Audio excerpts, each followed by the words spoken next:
దేశంలో కార్మిక రంగం చాలా కీలకమైనది. శ్రమించే కూలీలు లేకుంటే అభివృద్ధి ఎక్కడికక్కడ ఆగిపోతుంది.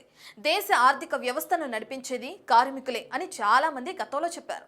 ఈ క్రమంలోనే కార్మిక సంక్షేమం కోసం కేంద్రం code on wages 2019, industrial relations code 2020, code on social security 2020, occupational safety, health and working conditions code 2020 ఇలా 4 కీలక చట్టాలను అమలు చేస్తుంది. ఇప్పుడు వీటి గురించి వివరంగా తెలుసుకుందాం. మొదటిది కోడ్ ఆన్ వేజెస్ 2019. ఈ చట్టం ప్రకారం ఉద్యోగంలో తీసుకున్న వ్యక్తికి తప్పనిసరిగా అపాయింట్మెంట్ లెటర్ ఇవ్వాలి. అందులో ఉద్యోగి డిజిగ్నేషన్, జీతం తదితర వివరాలు ఖచ్చితంగా పొందుపరచాలి. అలాగే యూనివర్సల్ మినిమం వేజెస్ అనే కొత్త అంశాన్ని తీసుకొచ్చింది. కంపెనీలు, ఫ్యాక్టరీలు, రియల్ ఎస్టేట్ రంగాలతో పాటు ఇతర ప్రదేశాల్లో పనిచేసే కార్మికుల కనీస వేతనం అందించాలని ఆదేశించింది.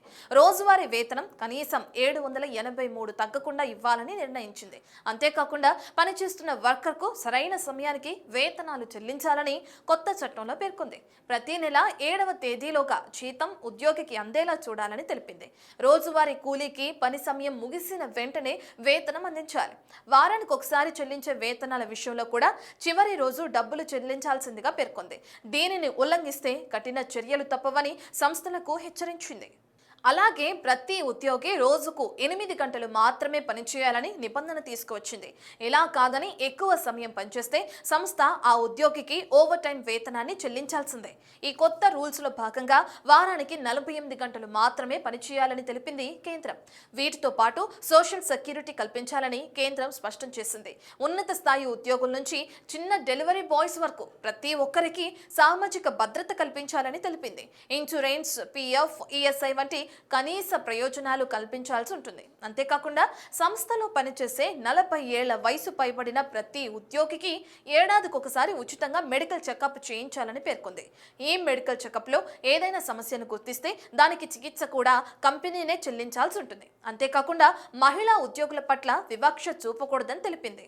ఈ మెడికల్ చెకప్ లో ఏదైనా సమస్యను గుర్తిస్తే దానికి చికిత్స కూడా కంపెనీనే చేయించాల్సి ఉంటుంది. అంతేకాకుండా మహిళా ఉద్యోగుల పట్ల వివక్ష చూపకూడదని తెలిపింది. అందులో భాగంగానే మగవారికి ఎంత వేతనం అయితే చెల్లిస్తున్నారో అందుకు సమానంగా మహిళలకు కూడా జీతం ఇవ్వాలని చెప్తుంది. అలాగే నైట్ షిఫ్ట్ లో పనిచేయాలనుకునే మహిళలకు అనుమతించాలని, వారికి సరైన ట్రాన్స్పోర్టేషన్ సెక్యూరిటీ కల్పించాలని తెలిపింది. వీటన్నిటితో పాటు ఫిక్స్డ్ టర్మ్ ఎంప్లాయీస్ కు పర్మనెంట్ ఉద్యోగులతో సమానంగా బెనిఫిట్స్ అనేది కల్పించాలని కొత్త కార్మిక చట్టంలో పేర్కొంది కేంద్రం. దీంతో పాటు గ్రాట్యుటీ విషయంలోనూ ఫిక్స్డ్ టర్మ్ ఎంప్లాయీస్ కు ప్రయోజనకరంగా రూల్స్ తీసుకొచ్చింది. ఏడాది కాలం పాటు ఒక ఉద్యోగి ఆ సంస్థలో పనిచేస్తే అతనికి గ్రాట్యుటీ ఖచ్చితంగా ఇవ్వాలని కొత్త రూల్ తీసుకొచ్చింది. ఇక లాస్ట్ రూల్ విషయానికి వస్తే ఎంప్లాయీస్ బేసిక్ పే సిటిసిలో 50% ఉండాలని నిర్ణయించింది. గతంలో 20%, 30% ఉండే ఈ రూల్ ని సవరించింది. ఇలా కేంద్రం తీసుకొచ్చిన కొత్త కార్మిక చట్టాల వల్ల ఉద్యోగులకు చాలా ప్రయోజనకరంగా ఉంటుందని చెప్తున్నారు నిపుణులు. ఇవన్నీ సక్రమంగా అమలు కాని వారు లేబర్ డిపార్ట్మెంట్ పోర్టల్లోకి వెళ్లి కంపెనీపై ఫిర్యాదు కూడా చేయొచ్చు. ఇది కొత్త లేబర్ కోడ్స్ కు సంబంధించిన అసలు విషయం.